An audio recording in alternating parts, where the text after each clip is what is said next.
Presidente Colladon, della nuova transizione ecologica per quanto riguarda la mobilità urbana ed extraurbana non ne gioverà solo la città di Treviso, ma anche la provincia. Che cosa avete in progetto? Allora, in progetto abbiamo l'elettrificazione degli autobus all'interno di Treviso e quindi nel servizio urbano di Treviso.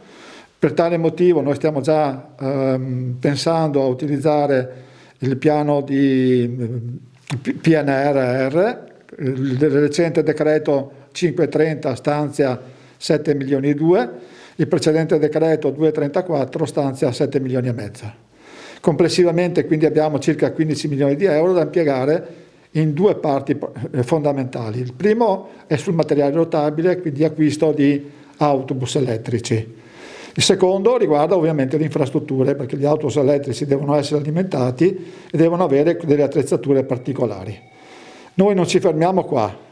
Entro il mese di marzo 2022 stanno arrivando 18 nuovi mezzi a metano per il servizio extraurbano e quindi anche questi sostituiranno le Euro 2, Euro 3, Euro 4, che sono macchine di vecchia generazione, e introdurremo degli autobus a alimentazione alternativa meno inquinanti, quindi attenzione massima all'ambiente. Vice Sindaco Andrea De Checchi, referente per la mobilità.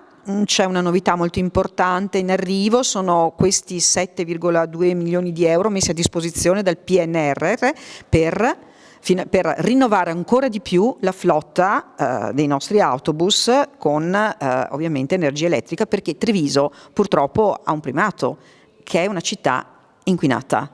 Aiuterà questo? Allora, certamente aiuterà. Devo dire che il dato è migliore di quello che si stava dicendo, nel senso che i finanziamenti probabilmente ammonteranno a un minimo già acquisito di 15-16 milioni di euro ed un massimo di circa 30 milioni di euro che nel tempo potrà portarci a sostituire circa il 65% della flotta di automezzi del trasporto urbano completamente elettrici, quindi parliamo di circa 30-31 veicoli completamente elettrici di dimensioni diverse, quindi garantiremo a un lato una minore emissione, quindi maggiore qualità della vita, maggior tutela all'ambiente che ci circonda e quindi speriamo anche una riduzione naturalmente di quelli che ahimè sono in pianura padana degli elementi tipici di inquinamento e al tempo stesso anche che andranno a garantire soprattutto i mezzi di